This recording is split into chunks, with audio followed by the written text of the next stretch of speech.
Да ги погледнеме кратките најави за денешниот дневник. Урбанистички предизвици пред локалната власт во Охрид.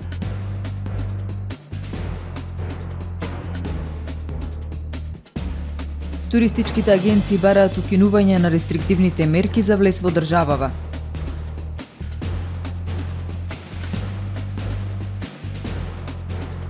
Мобилен зимски авантуристички парк, нова туристичка содржина во Охрид.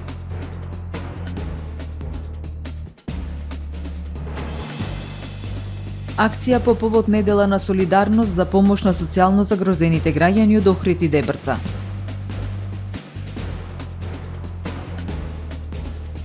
Пристигнаа првите количини масло за јадење од Србија. Со содржините на дневникот започнуваме по временската прогноза. Останете со нас.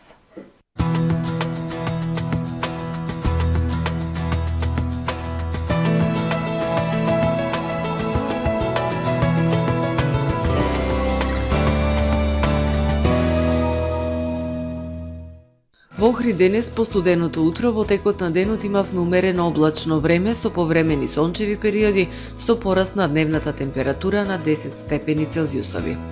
Во среда во западна и југоисточна Европа ќе преовладува умерено облачно и нестабилно време со врнежи од дожд, ветровито и невообичаено ниски дневни температури. Во останатите предели претежно сончево и релативно топло за овој период од годината.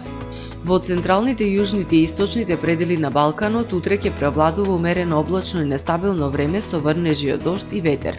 Во останатите предели претежно сончево и потопло време. Максималните дневни температури од 10 до 17 степени. Во Македонија во среда ќе преовладува умерено облачно време со повремени сончеви периоди, ветровито и потопло со пораст на дневните температури. Ќе дува умерен засилен ветер од променлив правец кој што ќе достигне брзина и до 30 км на час. Минималните температури од -2 до 6 степени, додека пак максималните дневни температури во Македонија утре ќе достигнат до 8, односно до 18 степени. Во Охрид во среда ќе преовладува умерено облачно и свежо време со сончеви периоди. Минималната температура од 3 степени, додека пак максималната дневна до 13 степени. Во четврток умерено облачно време со сончеви периоди, а попладне се услови за слаби локални врнежи од дожд и температура до 13 степени. Во петок и сабота умерено облачно време со сончеви периоди и топло со дневна температура до 17, односно до 19 степени.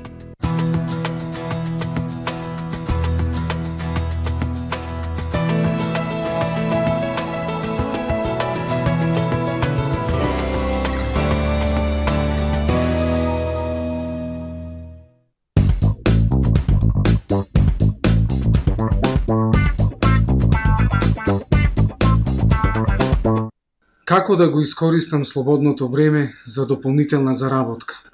Каде да најдам работник при зголемен обем на работа? Хотам го има решението. Бидете дел од проектот Платформа за вработлување и социјални работи. Ако си невработено лице, студент, ученик постар од 15 години или вработен со согласност од работодавачот, пријави се за дополнителна заработка со платени придонеси и евидентиран стаж.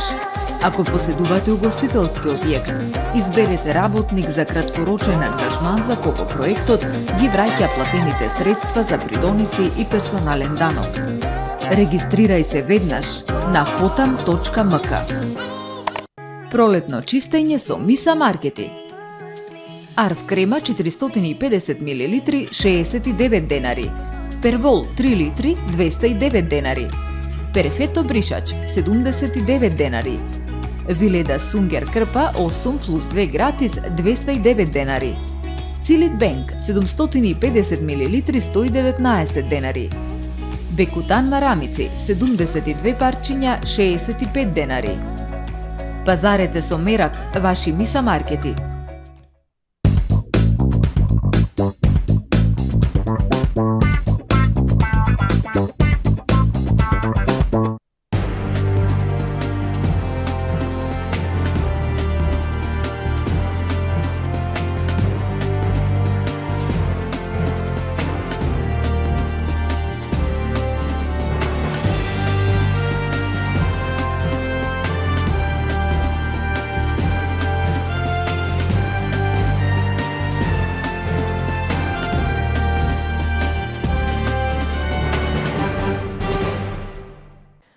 Добар ден. Прво издание на Дневникот на ТВМ. Близу 200 урбанистички планови во општина Охрид стојат со години незавршени. Некои од нив започнати пред 20 години, а добар дел во хартиена форма, за кои постапката ќе треба да се повтори. Ова го истакна градоначалникот Пецаков на последната седница на Совет во врска со предизвиците кои се пред локалната власт од сферата на урбанизмот. 186 урбанистички плански документации се започнати, а не се завршени, од кои најстариот план датира од пред 20 на години.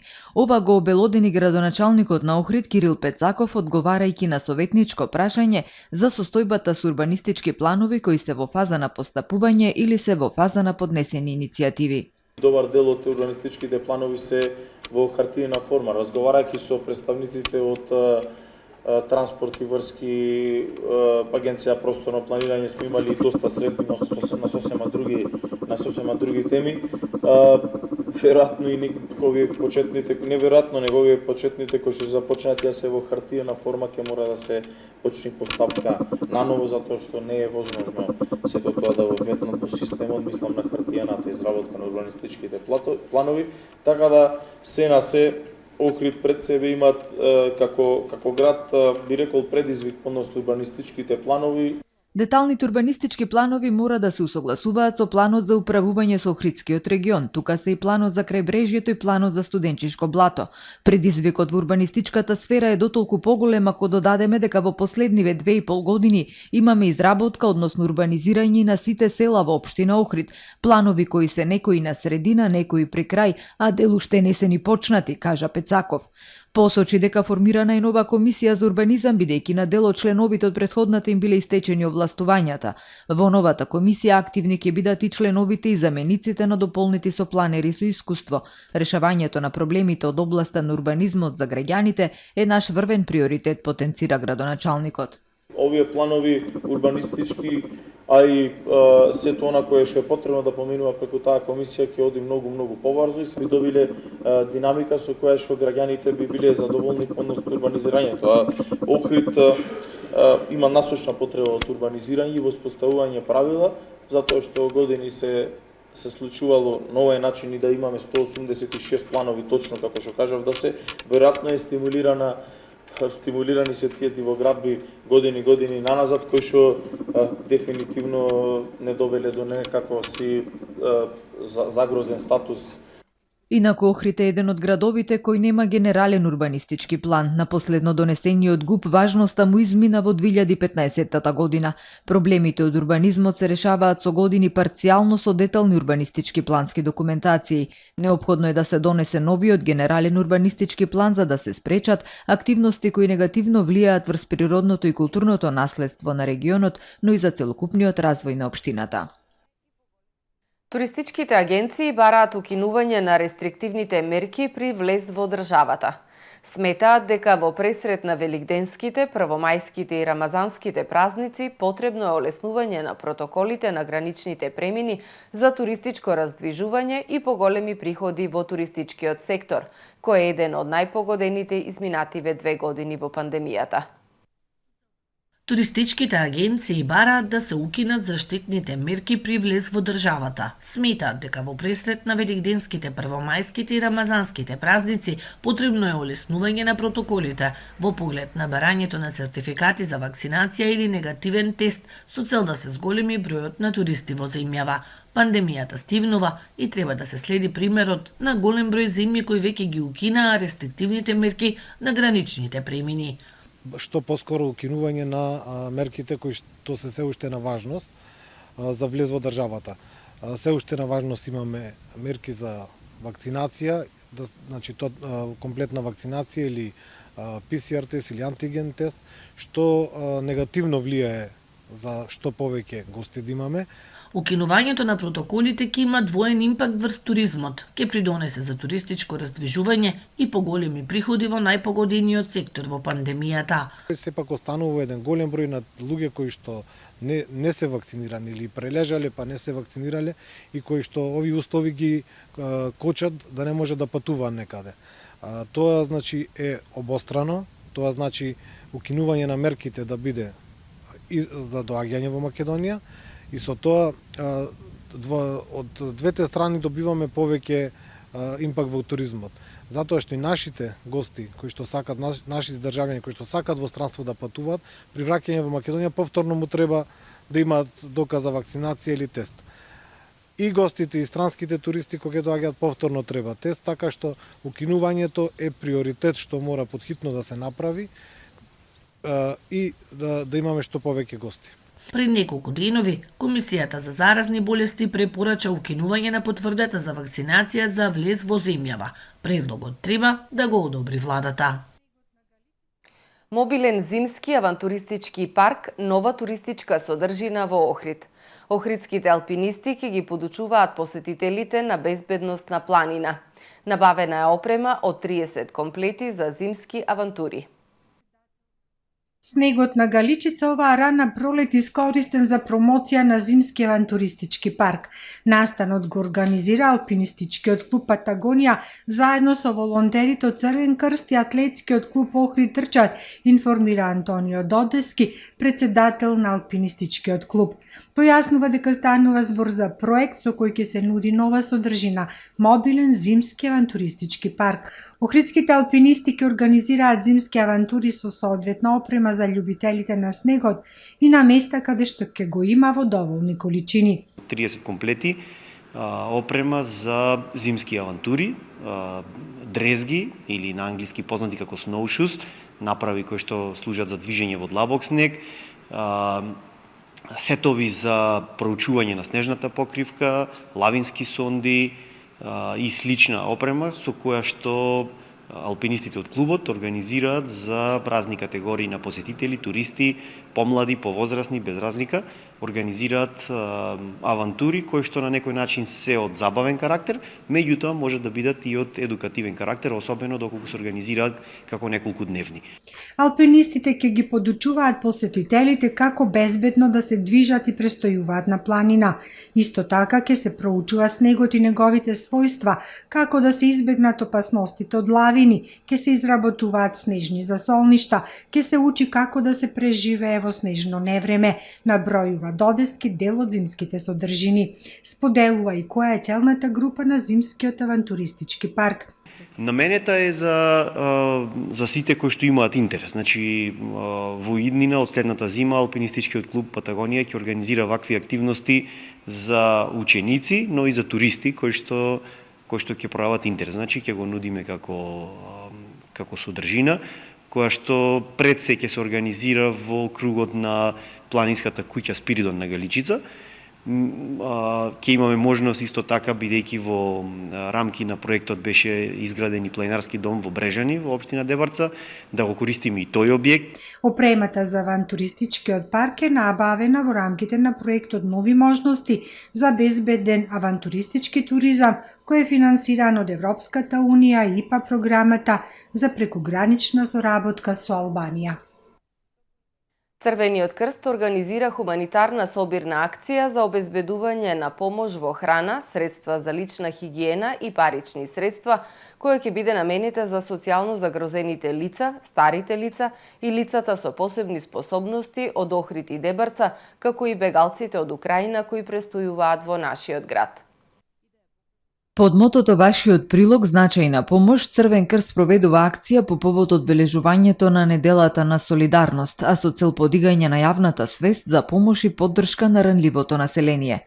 Граѓаните, фирмите и институциите можат масовно да се вклучат во акцијата и да ја покажат својата солидарност и хуманост со донирање на материјални добра, прехранбени производи и средства за хигиена во просториите на Црвен крст Охрид на улица Димитар Влахов број 52.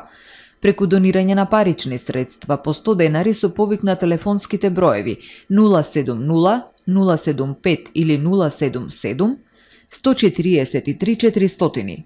На жиросметката на Црвен крст со назнака за недела на солидарност, со уплата на средства на сметката на Фондот за солидарност на Црвен крст на Република Македонија 300 50 132 7966, депонент Комерцијална банка, со електронска уплата на средства на интернет страната на Црвениот крст. Од донираните парични средства и собраните намирници ќе бидат обезбедени и подготвени хуманитарни пакети со прехранбени производи и средства за хигиена кои ќе бидат дистрибуирани до крајните корисници. Со секоја ваша донација овозможувате да се помогне на што поголем број на лица на кои помошта им е најнеопходна, порачуваат од Црвен крст Охрид. А од денеска започна Великденскиот базар на плоштадот Крушевска република.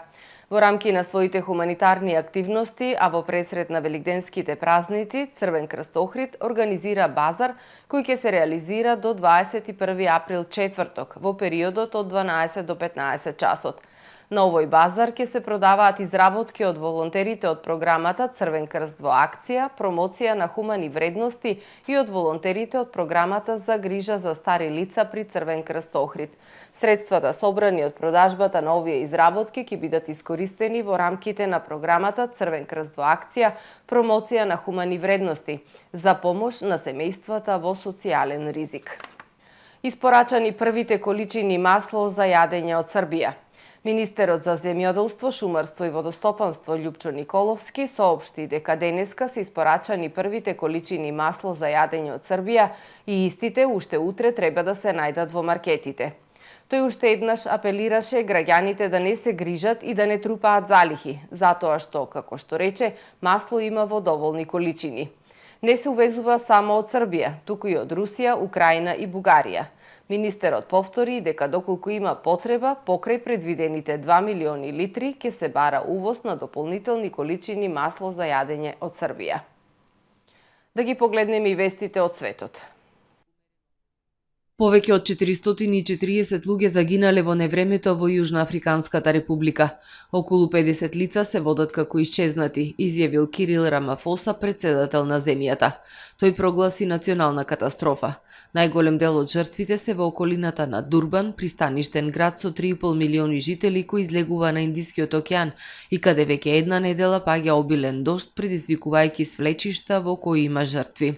Дождот предизвикал големи штети на патиштата, мостовите и куките и го нарушил снабдувањето со храна и гориво. Се проценува дека околу 40.000 луѓе се раселени, а во некои области немало струја и вода.